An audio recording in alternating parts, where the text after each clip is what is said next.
నిర్గమకాండము 3:7-9 వరకు చదువుకుందాం. మరియు యెహోవా ఇట్లా నేను ఐగుప్తులోనున్న నా ప్రజల బాధను నిశ్చయముగా చూచితిని. పనులలో తమను కష్టపెట్టు వారిని బట్టి వారు పెట్టిన మొరను వింటిని.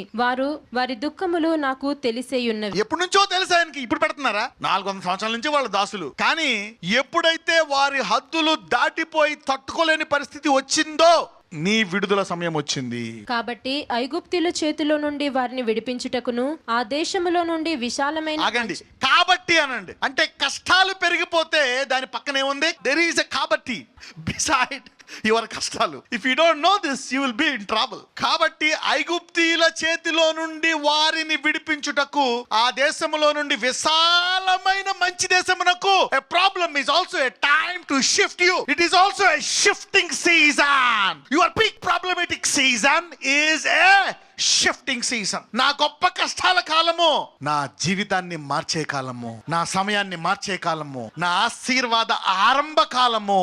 Shifting season. ఆ దేశంలో నుండి విశాలమైన మంచి దేశమునకు శత్రువు ఏం చేస్తాడు? నీ దేవుడే కావాలని చేస్తున్నాడు, నీ ప్రార్థన నట్లేదు, నేను చంపేయాలని చూస్తున్నాడు అని సైతానుడు చెప్తాడు. Every plan of the wicked person to a god loving saint will push him to his promise land. అంటే అర్థం ఏంటి?